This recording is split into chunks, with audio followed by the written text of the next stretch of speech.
Yo, what is going on, everybody? Welcome back to High School Never Ends, a pop punk dad podcast. I'm Wingman Steve. And I'm Chris 183. And you know what? I realize I never answer your question. Everything is going on or nothing is going. I don't know. I'm doing good. That's Are you awesome. asking me if I'm okay? I was kind of asking like the audience out there, hey, how are you? What's happening? Not that they can Okay, answer. you don't care about me though, is what you're saying. I mean, I figure you're okay. You're on here with me. I'm here. I'm here today. I would not actually miss this one for anything. Guys, we're going to do another Alt-ober episode. It's still Alt-ober. It's one of my favorite months of the year. I'm a big Halloween guy, but I also love alternative music just as much as I love pop punk. Wingman Steve knows that.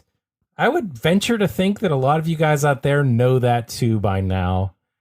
For as much as I've had to say about the alternative music that we've talked about this year and last year.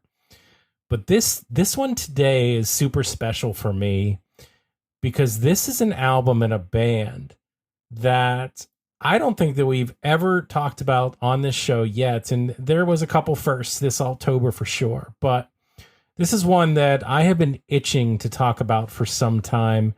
And the funny thing is, I'll spoiler, I only have one album from this band, but this is the only album that I need.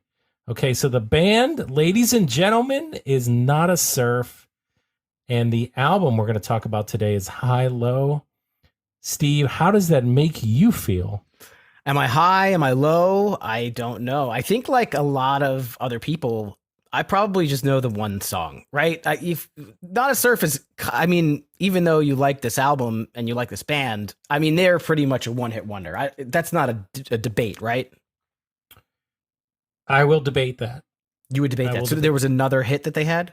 They did have another hit. I don't know if it was on the radio as much as the hit was on the radio, but there was another hit. I would say they're pretty much a one-hit wonder, but there was no way if you were, around listening to music in 1996 that you didn't hear the song Popular. And so I wonder if most people like the song or people find it annoying, and we'll get into our thoughts. But yeah, I'm excited. This is not one that I had listened to. Again, like all those other people, I think everybody except you. I didn't have this album. I didn't listen to any Nada Surf. I didn't know one song other than Popular. That was it.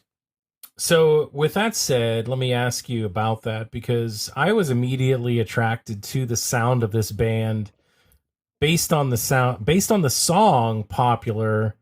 It hooked me right away. Did it not hook you right away? I think the song did, but for whatever reason, it didn't move me to like purchase their album or seek anything else. Maybe if they had like a second song, then it would have been like, oh, okay, they've got stuff. But it was pretty much just the one. So this is 1996 when this came out. I'm not positive that's when I bought the album. I've come to realize, Steve, that I think I forgot where and when I bought all of the CDs that I have, except for maybe 2 or 3 of them. National Record Mart. I know that. I maybe. I mean, but I don't think there was a Best Buy yet. Actually, I know there wasn't that I could get to. There was the Best Buy opened up like 2000. So it had to have been Waves or National Record Mart, BMG or something like that. Sam But Goody? I don't remember buying this, but I remember being excited about it. And I feel like I have a story to tell here. And I don't know if I want to tell it now because it really kind of just flows into the first song and moving in through the actual tracks on this one. So all I'll say is that it's hard to really, you have to take a leap of faith if you are an individual that only heard the song Popular, because Popular doesn't really give you a ton to go on when you think about what else you're going to get from this band.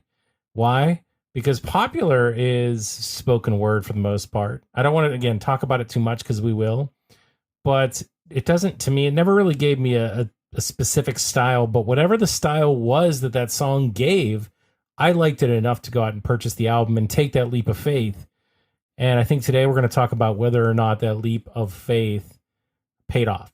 Yeah, and I think I've heard from people, I don't know, maybe it's probably not you because you said you only listened to this one, but I think I've heard people say that they like Nada Surf, and they're still like around and playing music and touring, so the band has certainly got some longevity.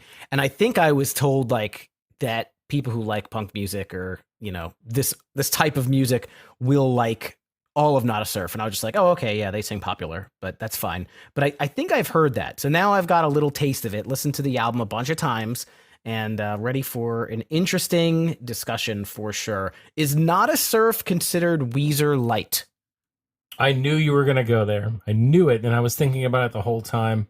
I thought you were going to go something like, hey, Chris, tell me you like Weezer without telling me you like Weezer. Like one of those things. I was thinking right? like a Weezer light, like if it's like a Bud Heavy, but a Bud Light. This is like Weezer light, kind of.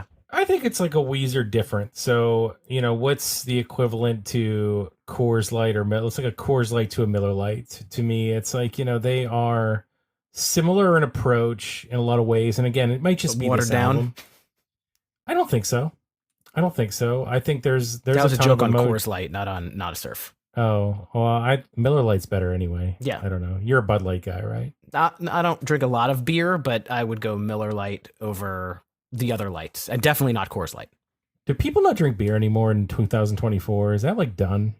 I don't know. I get a lot of acid reflux, so the carbonation is. So if I'm drinking, I try and drink stuff that's not as carbonated. So because all alcohol is bad for acid reflux. So if you're doing alcohol with the carbonation, it's like a double whammy. These are old man problems. But I'll drink a beer every now and then. But I usually will go with like stouts at this point. I think as you get older, you get into like stouts and IPAs and shit. And the days of the Buds and Millers and Coors where it was the cheap stuff is somewhat past. If I don't speak for everyone. See, look, I'm going to completely just tear all that down. And again, to each his own.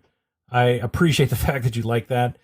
I have a bunch of stouts in my fridge. Please come get them because I don't want them. Like nobody drinks them. Oh, really? Nobody does. I like a good stout. They're all yours. I'm going to mail them to you because they might not be good by that point. They're taking up so much room in my fridge right now that I need somebody to drink them, and nobody will. All I want people to do... Disappointed in your friends. Maybe now that the weather's getting colder, stouts are more of a cold weather beer. Steve, I've been trying to empty my fridge for 6 to 8 months now, and nobody will do it. I thought you were going to say years. I was like, maybe those stouts are no good. So where'd they come from? I mean, they're just from over the years. I used to have a beer fridge, and then we got rid of that one, and then all those beers had to go into my regular fridge. So my wife has patience with me, but I think that patience is whittling down day after day with the whole bottom shelf of the fridge being beer. And the problem with the people I know is when they come over and it's a party of some kind, they freaking bring more. They bring their beer and they drink the one they brought. I told you, do not bring more because we have to drink what's there. I want you to drink this leftover stout from 2017. Dude, there's nothing wrong with that. Beer doesn't go bad. It's been cold the whole time. Well, there is a born on date. Okay, but it might taste a little different. But I mean, just drink the beer that I have. I'm giving you free beer. Right. I'm sorry. I had to get that out because it's like it's been there for so long, and I'm sure someone out there in high school never end land feels the same way I do. It's just a rant. Back to Not a Surf though. I don't know how we got there. Let's talk about the band a little bit more. So, Not a Surf. Well, to answer your question, okay, so let's get back to what you said. I do think that they're in the same vein as Weezer. And, honestly, it probably was why I was immediately drawn to the band as their sound. And it had a similar appeal. And see, the funny thing is that I got that from Popular, but when you listen to the whole album, it's even more similar in a lot of ways to that Weezer-esque sound. So yeah. I think I was drawn in even more once I got the album and was able to consume the entirety of the track list here. So that's kind of, to answer your question, what I feel. Well, Not a Surf, from what I gathered, is a 3-piece band. We have Matthew Cause on guitar and vocals, Daniel Lorca on bass, and Ira Elliott on drums. They were formed in New York City. I had no idea where they were from. This album, it came out June 18th, 96 on Elektra Records. It was produced by Rick Ocasek, who also produced Weezer. And it got up to number 63 on the Billboard 200. So interesting that they have the same producer. And I will say this guy's vocals kind of change. Like they make you think when you're listening throughout the album, is it more than one singer? But I haven't seen anything. Am I wrong? It's just one guy, right? That sings? I think I can't tell you one way or the other, but I feel like it is one guy. I was actually going to bring that up to you to see if you had any insight on that, but no, I think it's just the one guy. According to the wiki, it's he's guitar and vocals. It would have said Daniel would be also vocals. I find that the lyrical delivery is quite interesting. It's kind of a mix to me. It sounds, if I can do some comparisons, it sounds like a mix of like Cake, who I know you hate, Weezer, and the Bloodhound Gang. I think his vocals can be compared to any three of those vocalists on a lot of these songs. Not even close to Jimmy Pop. You can't. I can't give you that one. Yeah, for sure.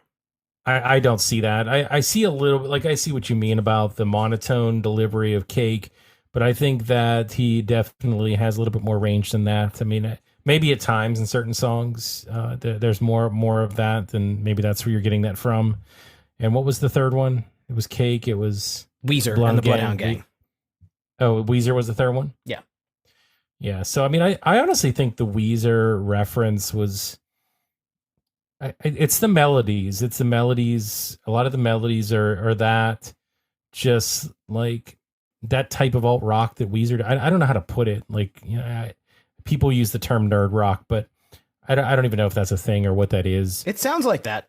It sounds a lot like that. Yeah, which is fine. I mean, look, I love that. That's what I love. So, you know, I wanted more bands like it, and I feel like I found one here with this album and this band. I'm surprised you didn't listen to anything after this album if you liked it so much.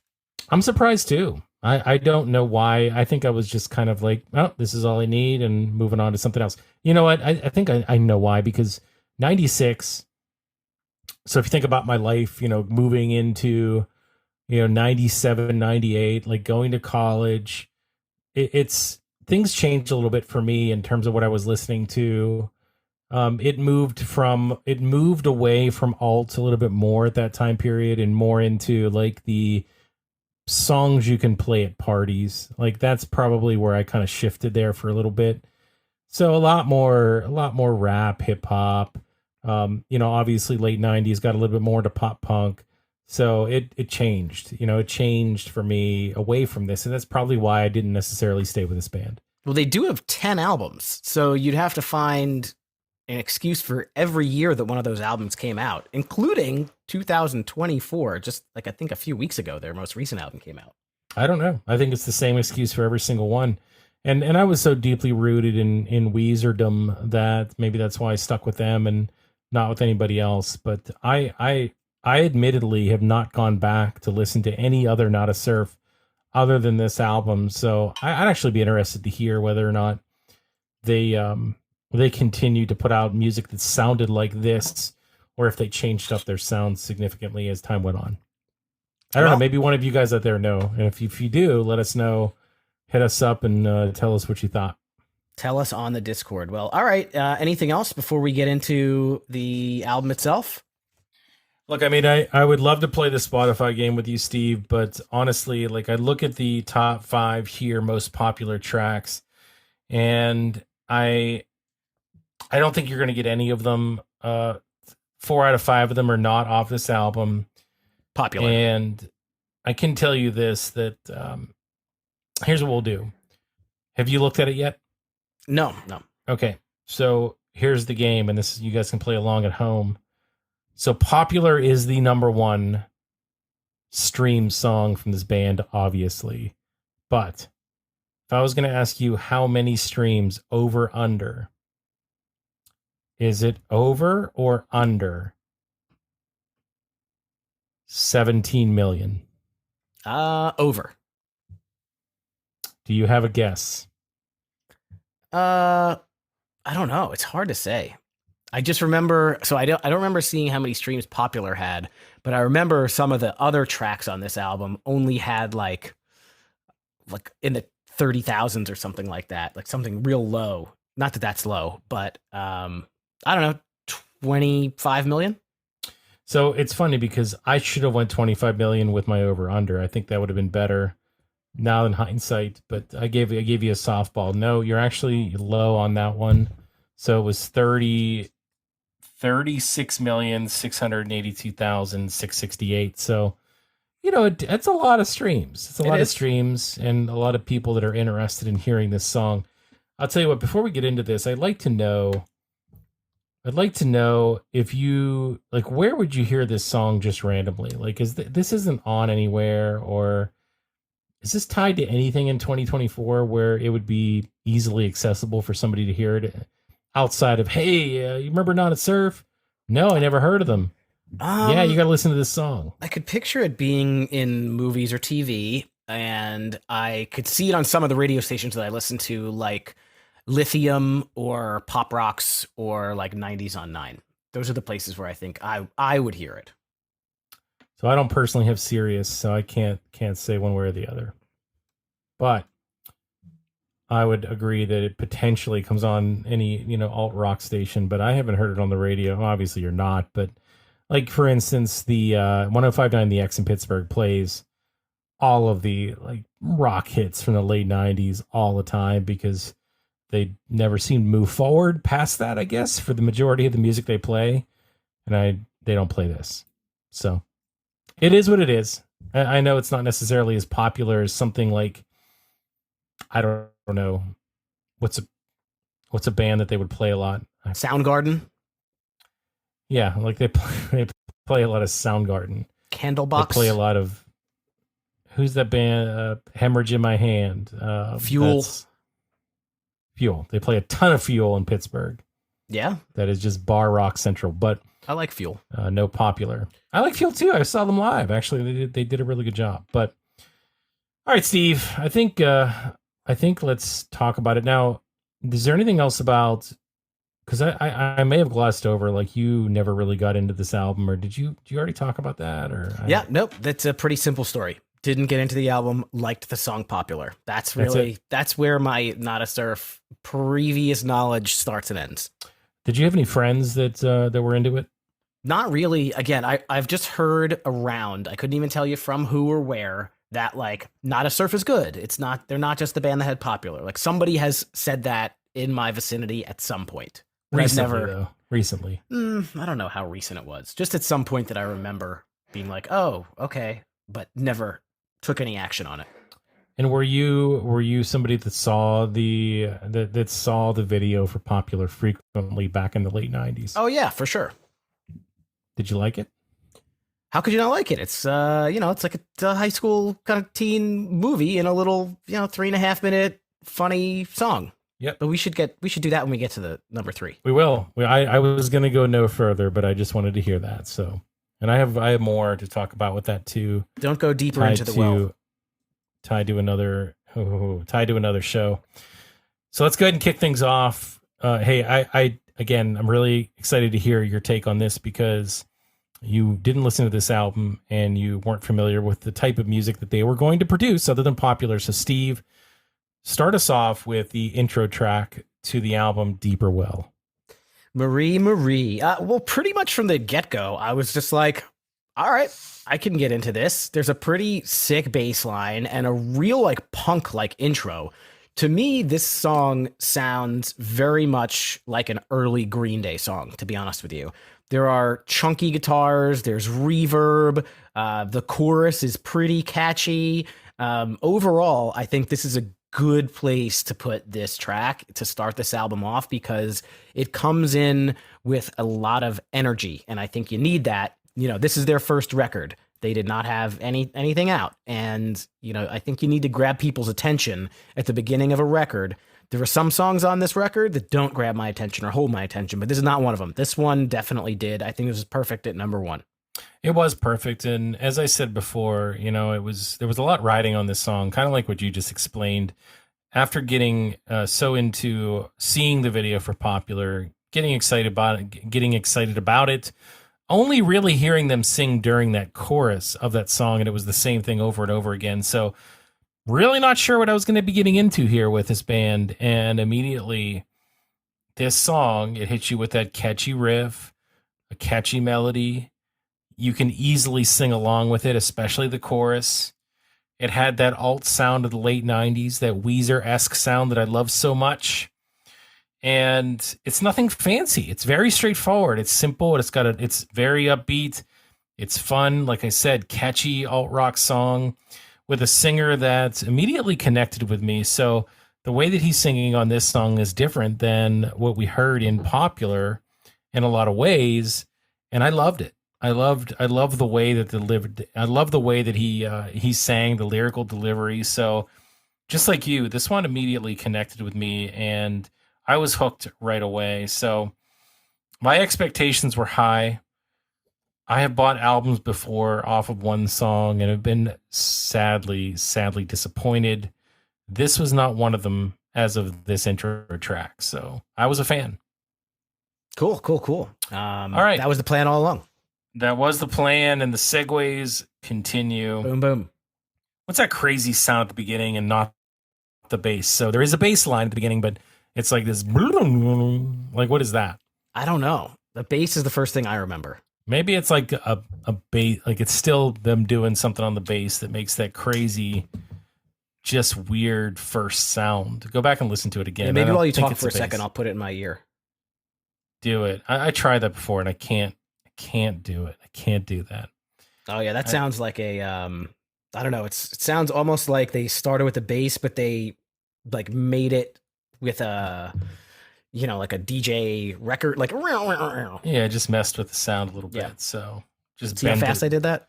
They were bending the sound. Yeah, I know. So this one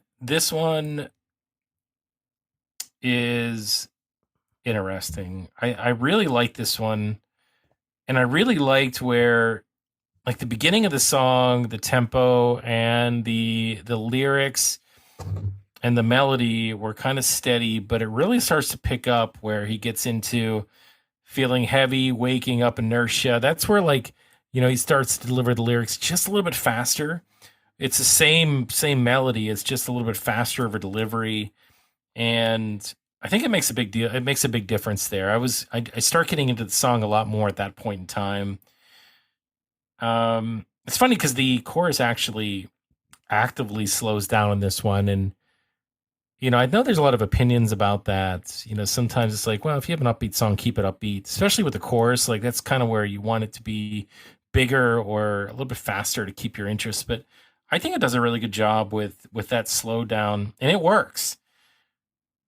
Dan, you want to roast it, Dan, is a lyric that continues to be said over and over again in this song. And I don't know what he was talking about. I'd love to know.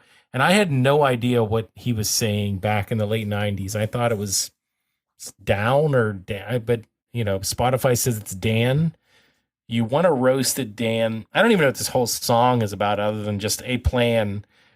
But that's where it kind of slows down. It goes, Dan, you want to roast it, Dan. And then it goes on and on. Something about a plan.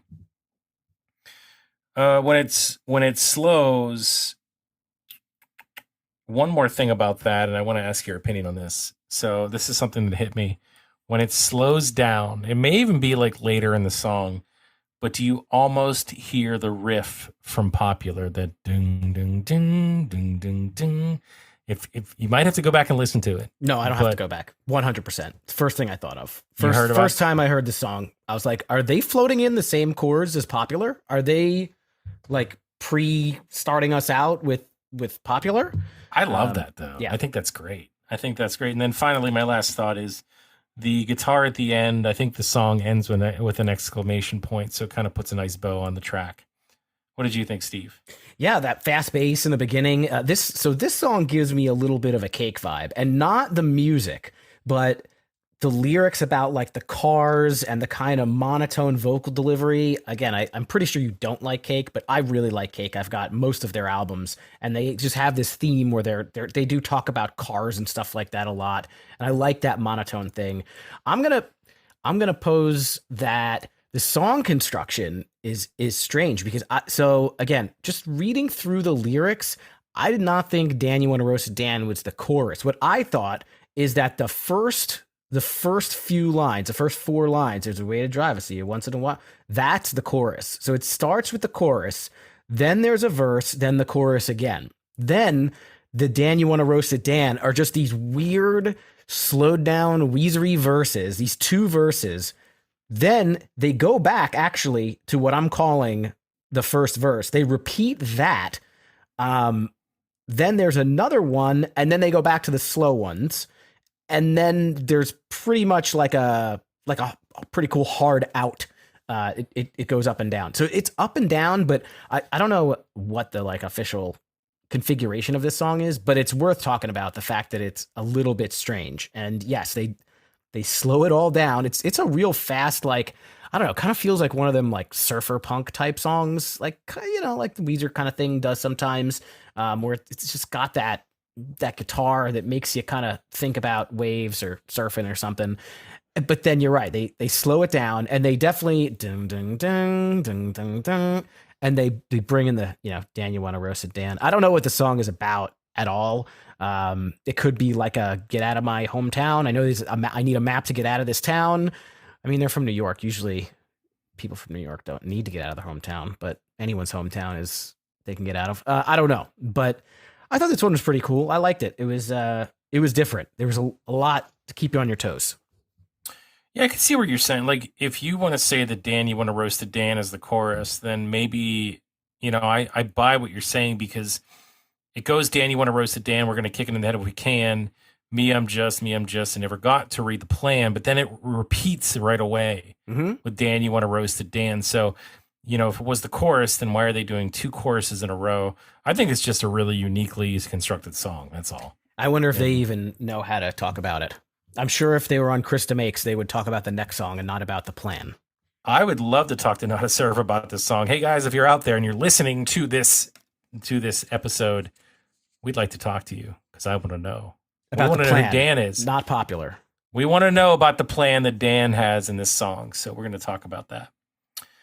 All right, Steve. Well, I queued you up. I queued you up perfectly with the order that we had going here, because you, sir, are going to kick us off with this next song. I'm head of my class. I'm popular. My daughter, I was listening to this in the car. My daughter, she goes, I just remember that one line about about washing her hair. Yeah, this is a song. There's not a whole lot of strange spoken word songs that become hits, that become popular on the radio or MTV. I don't know a whole lot of them. I couldn't think of one off the top of my head, but this one is quite unique, quite interesting. It kind of makes you rock out. It kind of makes you laugh. It starts off with this back and forth chatter. Like the whole first, if you look up the lyrics, there's like a lot of lyrics for the back and forth chatter between the females in the beginning. I love the concept of this, which is, there's a book. It's called Penny's Guide to Teenage Charm and Popularity by Gloria Winters. And all the verses are just reading from this book. I'm curious to find out what else is in that book. The chorus is the only thing that's original, but to come up with the fact of like doing this as a spoken word thing, it really comes off in like a rock song. Some of the things that he says, and they come off like kind of poignant. There's still a feeling of rejection when someone says she prefers the company of others to your exclusive company, almost kind of like it's like a robot, or it's somebody who is overly polite explaining everything. And honestly, he'll appreciate the kind and straightforward manner in which you told him your decision. Like, very good grammar. It's pretty good. It's hilarious. The chorus is super catchy.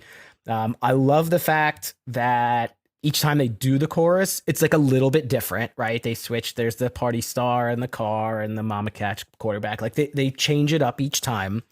I will say that when I was a kid, so I must have been 13, 14 when this came out, the whole thing about washing your hair once every 2 weeks just like really confused me, because, I don't know, I think most guys take a shower every day or 2 days.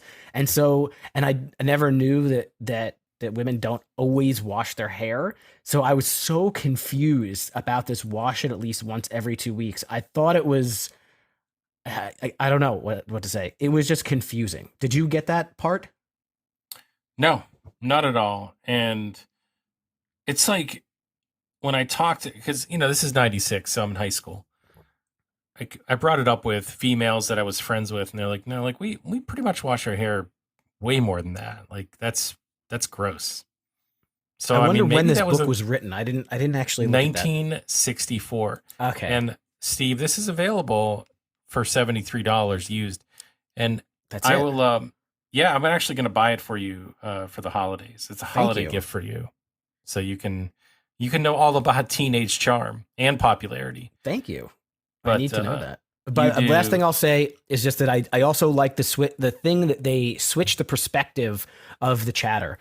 Most of the stuff, it sounds like the singer is talking to women about being popular, but then in the chorus, the character is I guess the guy. He's the popular guy. And there's one other time where it switches. I like the fact that it's kind of to both, so it's not just one thing. Unless he's a real jerk or a crybaby, you will remain friends. Actually, Did you it's know that? funny. I always thought it was I always thought as unless he's a real jerk or a crybaby, and he'll never make friends. No. But I'm reading the lyrics now, and you're right. It Think says about think you'll about why remain that makes friends. sense though. Think about why that makes sense. Like it's about breaking up with a boy and being straightforward about it. So yeah, look, I was super confused about the wash your hair thing, but I just kind of wrote it off back then as that's what people in the '60s did. So I mean, was that true? I have no idea. Do women wash their hair once every 2 weeks in 2024? Let us know. I have no idea. If I did that, I probably would have nobody around me. Like I would not be able to do that. I would not be able to do that. I understand you're not necessarily supposed to wash your hair every day, and a lot of people that especially that have dry scalp or whatever. But that was weird to me. However, as I got older and nowadays, like you realize that that was a thing, and also, at the time, I didn't know that this book existed. I didn't know anything about it, so I thought the song was just goofy. Like I was like, who talks like this? And I'm in high school, and none of these things would work. So I have no idea why this is a thing, other than the fact that the chorus was amazing and I loved it. And it was so simple, Steve. Such a simple chorus, but it's so catchy. It's so catchy. Go ahead. You had something to say? I just wanted to ask. So, do you not think that the 1 month limit on going steady could potentially be a good idea in high school? I think it'd keep people more able to deal with weird situations to get to know more people. Mm-hmm. It's yeah. I mean, you just tell them about the 1 month limit, and they won't mind. They'll appreciate that fresh look on dating. And then once you date him, you can date you date other people. You can date him again, right? It doesn't matter. You can come I'm back sure I'll to it. like it. I'm sure You're so novel. everybody What a good idea. everybody will appreciate it. So one other thing I'll say on this song is I actually had the opportunity to go on to another podcast, Steve. Am I allowed to talk about another podcast on the show? Sure. Have you heard of the podcast One Hit Thunder? Oh, this is the song that you did? It certainly is. I definitely listened to it, but that was a few years ago now, so I didn't remember. I just It remember was the a one I long did. time ago. Yeah, and so at the time, like I couldn't figure out what to do, and I was like, you know what, I really like this one. So back to your point about them being one hit wonders, I guess maybe they were, but we had a really good time talking about this, and they brought up the book and they brought up the washing your hair, and it was a cool conversation. So go check that out if you have. If you don't know anything about One Hit Thunder, go check out the show. It's cool. But we talk about this song. We go into a little bit more detail. But honestly, I think that's really it. I think the only other thing to mention here is that there was other spoken word bands or bands that were doing spoken word in that mid to late '90s ish time frame. So I think it was a little bit more popular than what we've talked about so far. You mentioned Cake. I don't know if that's necessarily spoken word. I mean, he is kind of singing, but he's kind of not. So I don't know. I probably wouldn't It's consider that. Are there any ones that come to mind? Oh, what was that song with all the spoken word in it? You knew it and I didn't. Oh, there was this long song. The guy just talked the whole time, and I cannot remember what the name of it is. I Uh, swear you brought it up one time, and I cannot think of it. It has a weird name to it. Anyway, there was a handful of them like this. Maybe I don't know them off the top of my head, but I know they were around then. okay. I'm looking up an article here, but there's nothing that is really jumping out at me. Uh, oh, what was that one about? Oh, there was so many alternative bands that would do like the Weird Al almost. Yankovic, Albuquerque. Oh my god! Well, that was something, but we talked about that one. Something about like not elderly woman behind the counter, but it was kind of like something like that, where it was like a bunch of almost spoken word over a track, and then what they used for the chorus was it was like I've been down hard, baby. I've been down hard, baby, ever Oh, since the day we met. Like that yeah. one. Yeah. I think most of that, that's the, oh man, that's the one that Howard Stern loves. Um, but I think most of that is sung, isn't it? I thought it was spoken, but I haven't listened to it in a long time. So we can go back and listen to that unless you're planning Standing to listen outside to a it broken phone booth with money in my hand by That's Primitive it. Radio Gods. Yeah, Primitive Radio Gods. That's it. Yeah. But anyway, so you Not a whole know lot. there was some of that going on, and I think this, even though I think they put this together a little bit more ironically than just a spoken word song, I think the guys just said, "Hey, let's do this. Let's just read from this book and see if we can make a song out of it." And wouldn't you know that that's their biggest hit? It's just so funny. So Yeah, I think the they con- had, they had difficulty getting another hit. There were some, I think they had problems with the label, and they ended up like getting regular jobs because they were trying to like get another hit like Popular, and it just wasn't in the cards for them. This was a spark. This was just something that was probably unexpected. Yep. Yes, sir. So let's go on to the next one, and it feeds into a song called "Sleep." And I think that this one, it's so weird. Like this one is there's the melodic structure in every line delivered is interesting. Um, it almost seems like I don't know how to put it, like kind of like a surreal, hypnotic song. Like you think about how they deliver the lyrics in this one, and it's called "Sleep."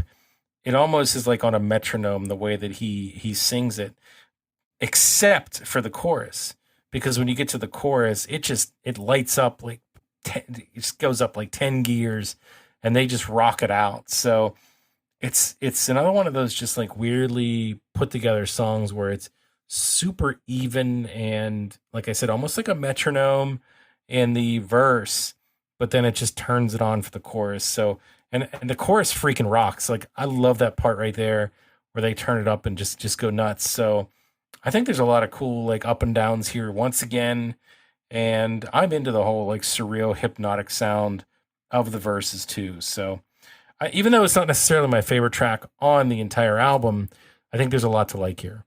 What did you think about Sleep? Yeah, it's this one seemed a little very Weezerish to me. It starts off with that simple guitar pick, the really low vocals, just with the hi hat, sleep in my shoes, waiting, and then you said it when they get to the chorus, it's just like a big fucking explosion, and then after that explosion, it goes back down to that soft vibe. So it's this up and down. It's a strange song, but I didn't dislike it. I thought it was actually pretty good. And then dropping F bombs. It seemed awkward though when they did that. I always felt like that was an awkward F bomb. Stuck in a rut, don't give a fuck if we're us. It's just the way that he says it. I don't know. I'm just not expecting these guys to do that. I don't know. They're from New York. The people from New York, that's part of the language, right? It's part of the vernacular, just cursing. He also says, "I want you to kiss me" so many times in this song. He definitely says it. Calm down. 16 to 32 times at least. It's like, all right, I get it. You want me to kiss you, okay? Like, hey man, I heard it like the first 27 times. Yeah, it's not going to happen now. I'm turned off at this. At this point. Or it worked, and it's like fine. Don't be so thirsty. Yeah, this song should be called "Thirsty" instead of "Sleep." Yeah, right? There you go. All right, so I'll kick off the next one, which is Stalemate, number 5. So this one gives me a little bit of that like the Wonders kind of like 60s vibe to it. It's got that kind of little dancey, I don't even know how to say it other than that. The chorus in this one, not very catchy at all. There was not a whole lot to it. I would say, it's not unenjoyable. Just not a whole lot of stuff for me to really comment on. It's a simple song that's okay. It's an album track. Yeah, that's because you're the nervous watcher, Steve. I'm the nervous watcher. And you watch.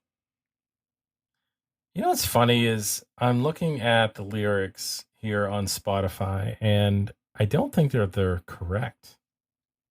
Okay, what are you seeing that's incorrect? I don't see that line that I just told you about. I'm the nervous watcher and I watch. Time to turn it on, It's but I turn not it off. here. I'm not looking at that. Oh, I couldn't tell you for Spotify. I just like Googled the lyrics and printed them out. And Isn't that that's in weird there. that it's not here? I mean, it's just like that part's just gone. I don't care. I just I think I love this song. I love this song a lot. It's built around the title too, stalemate, because he says it so many times throughout the song. And the way that they kind of do it is he keeps repeating that throughout, stalemate, stalemate.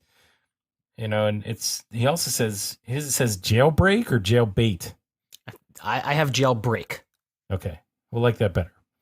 But either way, it's like those are the focal points of the song. Those two words are stalemate. And then you have small chunks of lyrics that are kind of surrounding that. So we'll say like a chunk, then I'll say stalemate, jailbreak, or whatever, and then say the next blurb. I really kind of get with that. I get with that whole tempo. So once again, very catchy. It has a really cool drum bass build to a guitar solo as well towards the end that I enjoyed a ton.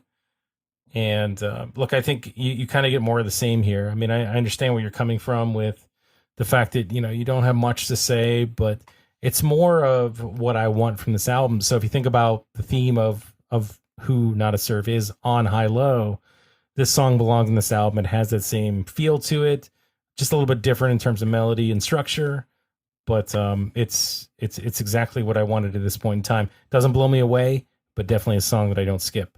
So to me, like this is the part of the album where I really get into it, and I love that because if I bought the song for Popular, you think about that, like I skip to it. Let's just say, like, you know, you get this album and you're like, all right, well, I just want to hear Popular, and that's good. So I'm gonna skip directly to Popular because I don't care about Deeper Well or The Plan.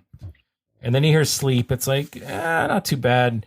You get to Stalemate, and I'm like, that's pretty good. And then you get to Treehouse. And for me, like, this is amazing. This track is amazing to me. Nothing about this track is not fun. Like this is just one of the best, like, fun tempos that I could ever want in a song. It immediately just hits you, and it's not hard. It's just light. It's melodic. You know, you could say it's poppy. I don't care. It's that alt sound. It's you know, all of that type of music kind of worked into a song. It just has this sing along melody with a well built lyrical structure, very upbeat. I put emo vocals. Again, they weren't like super emo, but they were emotional, and at times the song definitely makes me feel something. If I'm like in a state where like I'm in a pretty good mood and I'm in the car, I put the song on. I used to put the song on a lot. Like I would skip to the song a lot because it immediately just got me, you know, kind of feeling in the right mindset. So this is one that I immediately clicked with. There's all these examples on albums where you just have that one song that may or may not be a single, and I swear this one may have been like a hidden single somewhere, but this one just immediately clicked with me, and I think it has to do with a lot of different things. Everything, the melody, the tempo, the lyrics. This one even has oohs on in it, Steve. So it even I was has gonna something say for you. that's why you like it. It's because there's oohs. I mean, I didn't dislike that at all. So this was the total package for me. So I was a big fan of this one. Steve, what did you think? Yeah, drums in the beginning and throughout. They're kind of galloping, really fun. It's very quick paced, the whole song, but also super catchy. The chorus is very catchy. You can tell these guys are just playing fast. I dug this one. To me, I don't know why. I got a vibe of like Presidents of the United States of America. Like again, I couldn't tell you exactly why. Now that I'm thinking and listening back a little more, again, they do comparisons to Weezer, but these alt bands that are kind of like that. They're a little weird. They're a little nerdy. This one fit in perfectly. And if you bought this for popular, I could argue that sleep would bring you the fuck down. That's if popular is the high, sleep is a low. And then stalemate, again, I didn't have too much to say about it, but it definitely brings the pace up. And then this one brings it to a bit of a head, I would say. And then I think we're going back. Yeah. I think we're going back to a low with Icebox. I think, that the intro of this song, it reminded me just of like, it sounded kind of like Sleep. It was another one where I was like, that sounds very Weezer-ish. And I don't say that as a negative thing. I'm just comparing.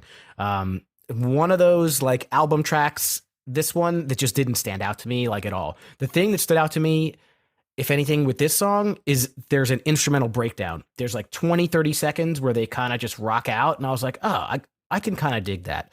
But I didn't get into the lyrics of it all that much. Oof. To me, that's a 6 on the oof scale for me. Oof. Because I'll tell you what, like I'm sorry, I got an icebox where my heart used to be. So apparently, I get it. I get what you're doing there. But it's good. I think that this carries on the momentum masterfully from Treehouse into Icebox, and even though it slows it down, it's the music that it's so rich. The music here just keeps that same pace in a lot of ways, not necessarily tempo, but just the emotional feel of Treehouse. I think it just segues perfectly into Icebox. Yes, it has a slow 4-note opening that like it does open slow, but that's on purpose. And you have to love that when they start getting into that melody, it's just right before the lyrics come in. So this is where I think the song gets really good, is right before he starts singing, the melody kind of changes from that intro, like that an intro part. And I think that's where it immediately caught me. And then the lyrics, like the melody that he's singing made it even better, like on top of the actual guitar melody. It was a perfect marriage of the two things. It gets like exponentially even better in my mind.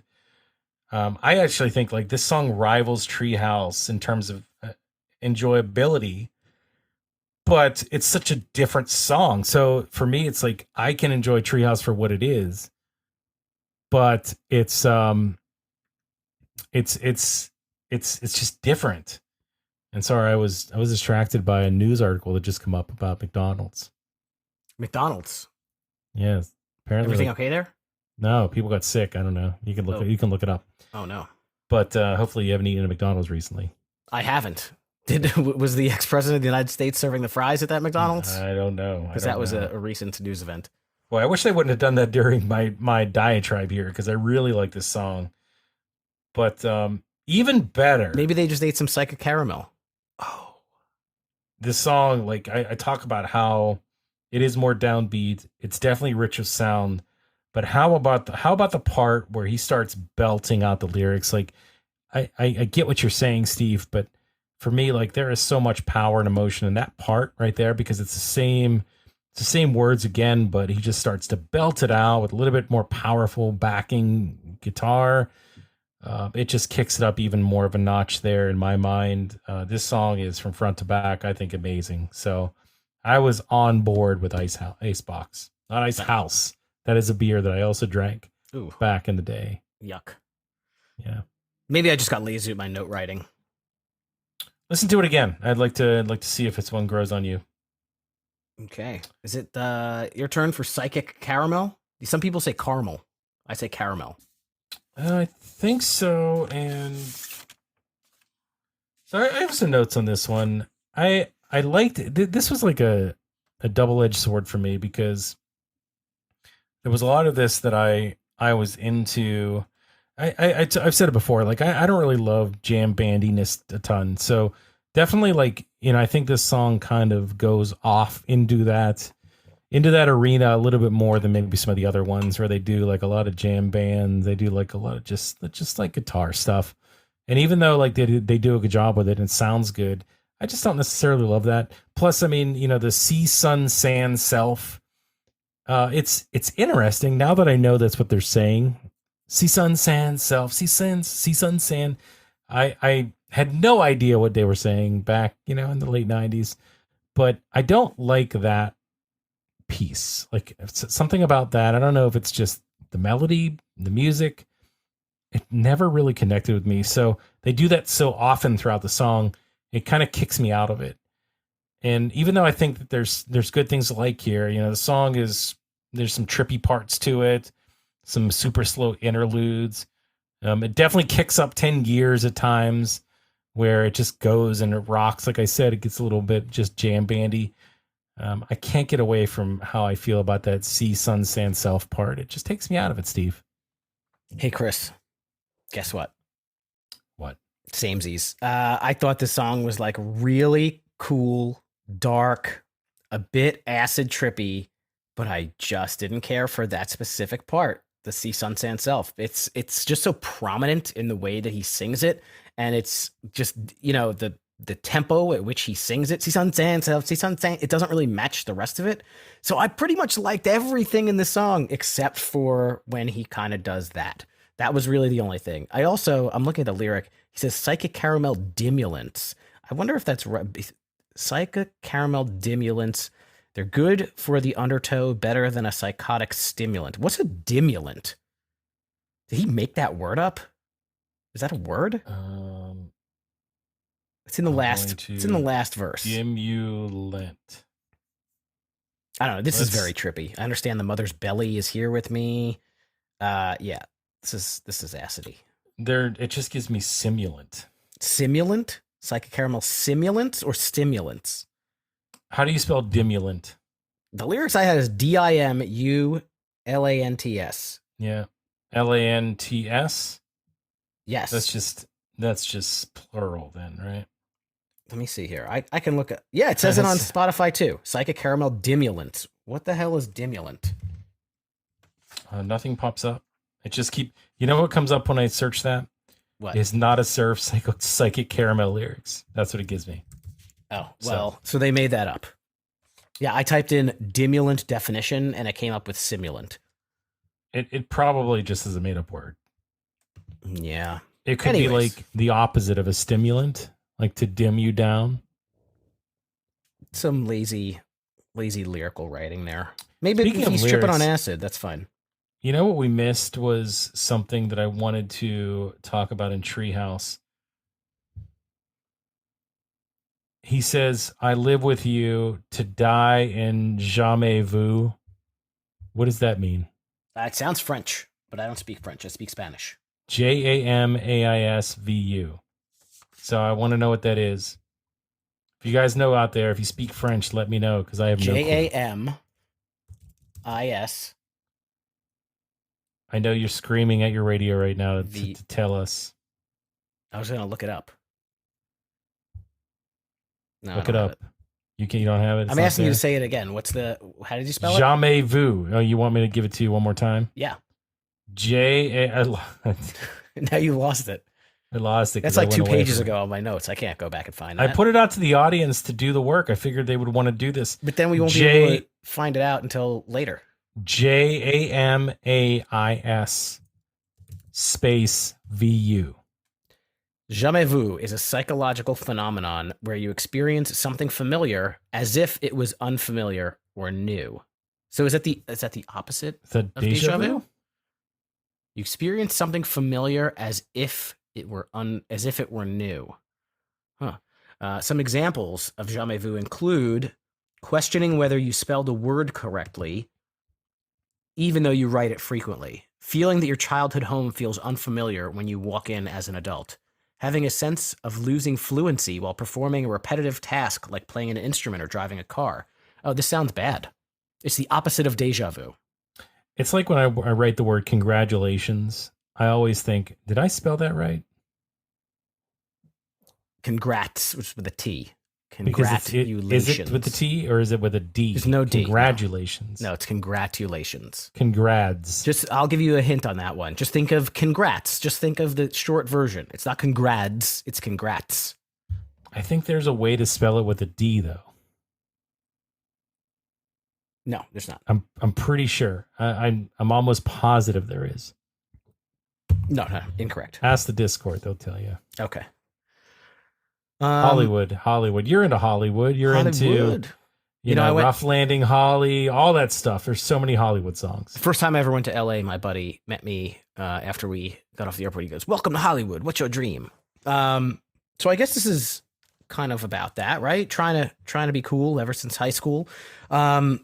Didn't have a ton of notes, but the song starts real hard, gets chill, switches back and forth, and that is kind of a theme throughout that album. And overall, I think this was a really good listen. That's all I had. I like the harmony part. I actually like that Cool in High School part that kind of brings it back to popular a little bit. It's full circle. I don't know if that's on purpose or not, but there's a part in the lyrics where they start to harmonize a little bit, and I really like that. It's very, very short, but I don't know. It's just something that kind of stuck out to me. This one has a decent melody. Kind of like where we.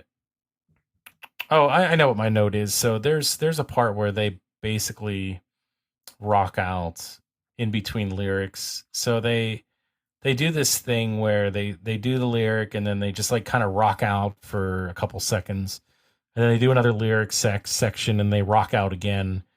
Not something I've heard on the album so far, so I thought that was a really cool kind of touch to the song. But yeah, really nothing else here. I didn't dislike this one. I thought it was decent.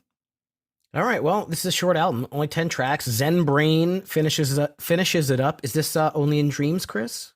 It is. It's not quite to that level, of course, but I think it very very is Only in Dreams ish. You like how I pulled that, right? It reminds me a lot of that, because you think about Only in Dreams and it's a Weezer song, if you guys don't know, at the end of the Blue album. But Only in Dreams starts out really slow, plodding, like ballad type deal. Rivers delivers it and just like a really steady pace, but then that song just builds and builds and builds and builds and builds until you get to the end where it's just this explosion of music. And maybe Zen Brain isn't exactly the same, but to me, it's like they follow that same path. But the reason I like this song so much is every verse kind of builds to the chorus. And even though it's not a complete build to the end, that build to the chorus there's such a stark contrast between the beginning when you start the verse to the chorus that it's exactly what I want out of a final track, out of a quote unquote like ballady song, which it really isn't. But the music here is what pushes this one over the top. We've talked about how Not a Surf on the songs that I really like have a melody that connects with me. Well, this follows that, 7-8-fold. Like it's just so many cool things here from the start with the kind of acoustic guitar all the way through the build, kind of going up to where you hit the Zen Brain, throw away your punches. I'm honestly like, Spotify's letting me down because it's not on here at all. I don't even know what these lyrics are. These are like from a different song. Oh, I have the lyrics here. This is not the same song I'm looking at. Oh, that's unfortunate. It says, "It's only safe when I'm dreaming. I need a new heart. This one's hollow. Always scheming. You wait for summer and then you wait for winter." That's part of it. Actually, that's it. But it's like further into the song. That's where it starts. Okay, it's throwing me off completely. I'm really upset.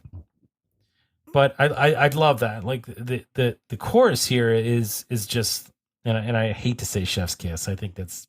I don't like when people say that out loud. You can do you can do the thing, but it's I don't cringe. like when people say that out loud. It's pretty cringy, don't you think? I mean, yeah.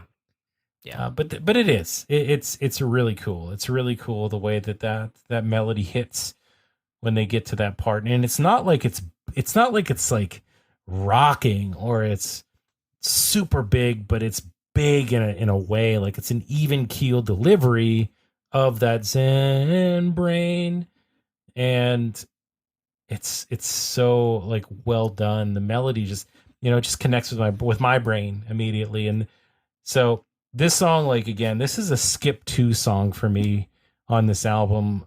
At the very end, And I always said, like, this is why I love this album so much, Steve, is because it has a song that carries me through to the end that makes me want to just listen to it all over again and start at the beginning at Deeper Well.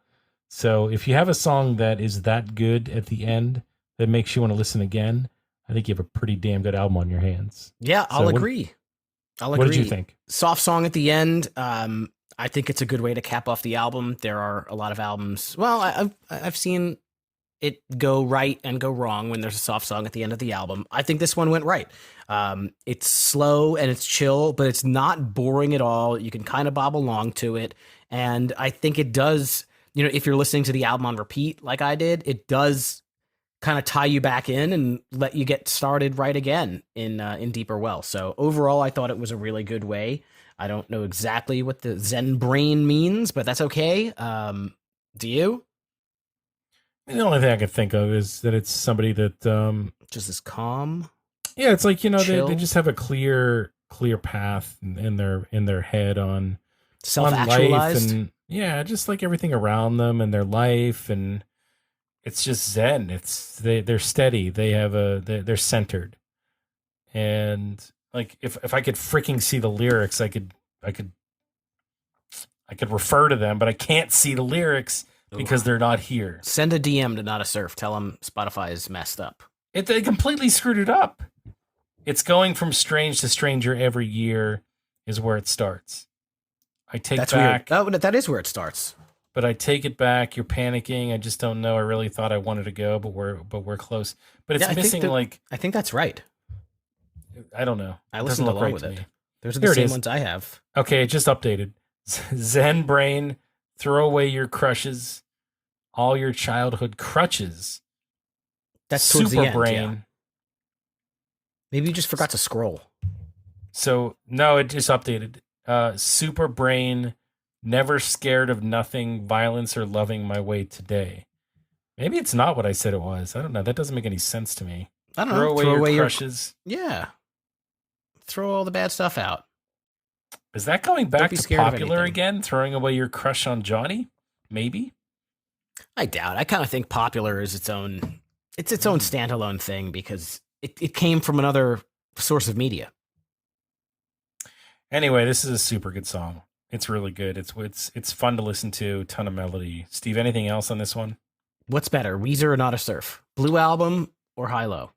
I mean, Weezer's the answer, but Okay. dude, I mean, there's so many good things to listen to here. Like why wouldn't you want more of that type of music if you're a big fan of one? I don't know why you would want to throw one away over another. Guys, if you've never listened to this album, go listen to it. If you're into that kind of like late '90s, nerd rock, alt rock type of thing, this should be right up your alley if you've never heard it. Especially for some of you that probably even never heard of Not a Surf. But I think this is a good segue for ranking it, and it's going to be really fun to think about. Like, are we going to put popular in our ranking at top 3? I don't know if that's a lock or not. So let's get into it, Steve. And for everybody out there that doesn't know what ranking it is, this is the point in the show that we like to call ranking it.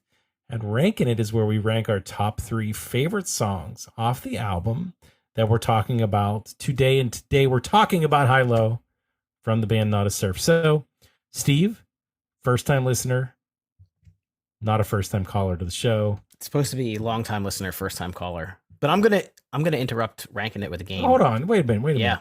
Yeah. It can be first time listener. I'm gonna interrupt ranking it with a game. Not a Surf played a concert on October 21st, 2024. Not to pull back the curtain or anything, but that was very close to when we recorded this episode. How many songs from High Low out of 22 songs? That's a headlining set. 22 songs they played. How many songs came from this record? And then I'll give my rank in it. So I think they definitely played Popular. I think they definitely played Treehouse. I'll say Icebox, Zen Brain. Probably like, I'll say 5. I'm going to say 7.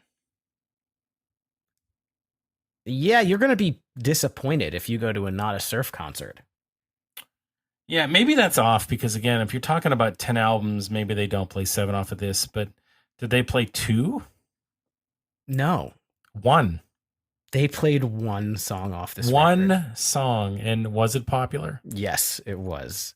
Bro, That was why? they got off the stage, they came back on for the encore. That was the first song. They played two more after that. So I feel like they have a love-hate relationship with that song. I Just want to from know. just from that. With that song or with this album?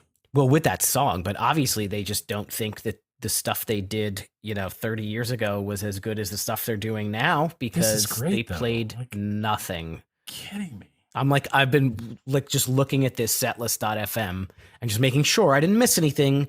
But no, there are no songs from this album other than Popular. Did they play in Pittsburgh? This in particular was in California, and they're probably promoting their new album, so it might be most of that stuff. Oh wow, they played When We Were Young this year. I didn't realize that. That was just last weekend. Oh, did they? Okay. Yeah, and they didn't play Popular. Oh wait, they did. I They was opened gonna up with say, there's Popular, no way. and then they There's no played way. probably an entire album but not this album because they that was like a do the full album kind of thing. Did they play Pittsburgh? I don't know. I'm scrolling through. Well, in 2 years, while you're scrolling, in 2 years it'll be a 30-year anniversary of the album, so maybe they'll play the whole thing. They did play Philly, but I don't see Pittsburgh. Sorry, bud. You can come to Philly.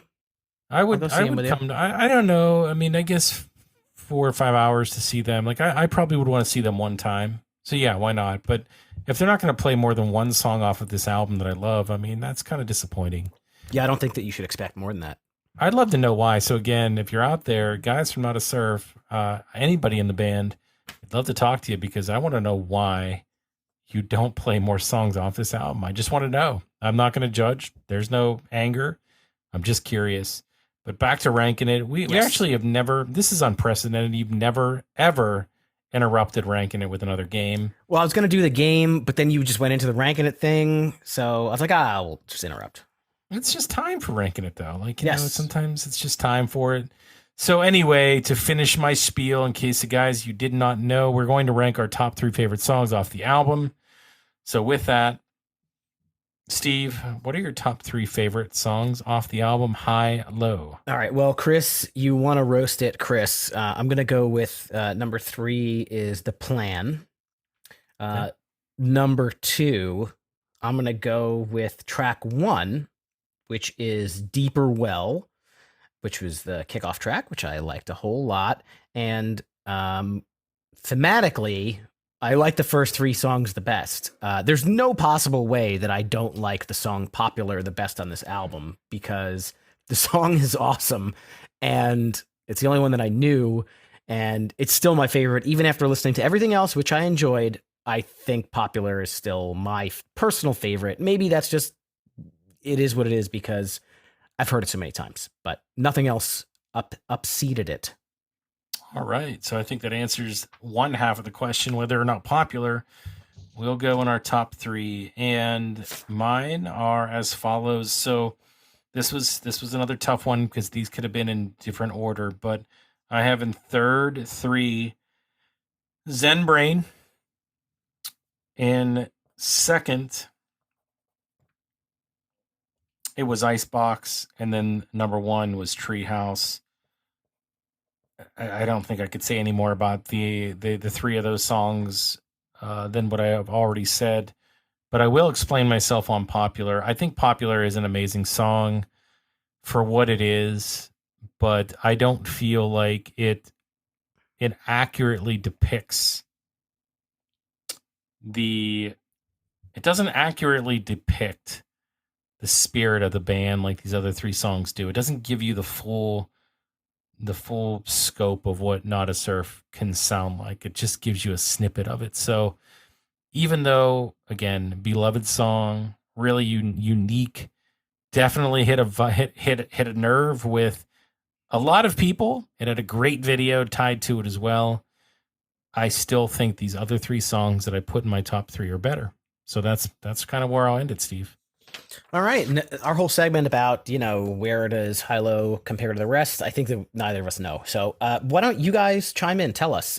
Tell us on social. Tell us on Discord. Are there better albums by Not a Surf? Obviously, when we were young, they did a different album in its entirety. So maybe whatever that album was, that's the better one. Which ones should we listen to next? You tell us. I would love to know. So if you guys give us that information, I will definitely listen. But Steve, that wraps us up for the day, and that wraps us up for this album. And unfortunately, that also wraps us up for Alt-ober, doesn't it? It does. It does. We have something new coming for November. It's not something we have done before. It will be interesting, but I know, Chris, you enjoyed it. I enjoyed it too. I know that this is a lot of your wheelhouse and your childhood. A lot of these alternative albums that we've done. Goo Goo Dolls, Pearl Jam. What else did we do? I can't remember. But we did a lot of stuff that you really like. REM. Yeah. Yes, sir. Yeah, we did. And I'll tell you what, there's a lot of nostalgia with this music. So I do love Alt-ober a lot, but I think there's also a lot of nostalgia with the spirit of the show, pop punk, and we're going to be getting back into that. So guys, don't go too far. We have a ton of great content on the way. I'm not going to say what it is, though. I'm not. Something new for November. But for all of you guys out there, if you enjoyed our show today, if you enjoyed Alt-ober, if you really, really like Wingman Steve and Chris 183, then we want to know about it. If you have Apple Podcasts, write us a review. Let us know what you think about the show, this particular episode. It doesn't matter. We want to hear from you.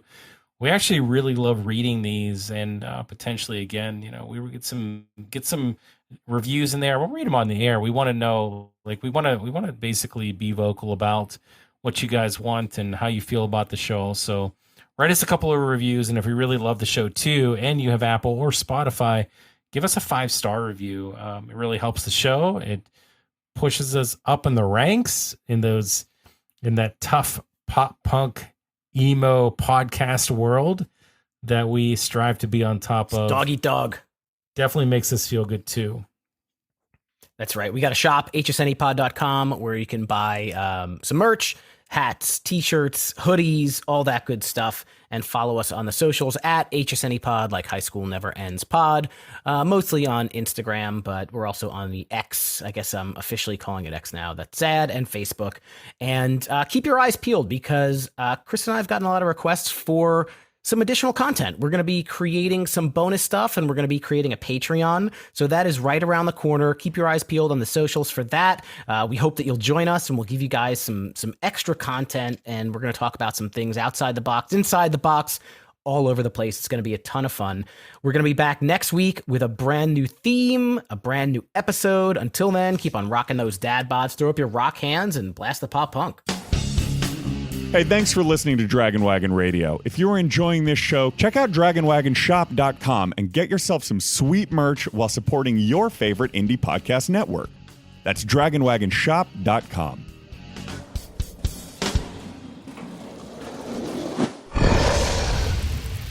It's Dragon Wagon.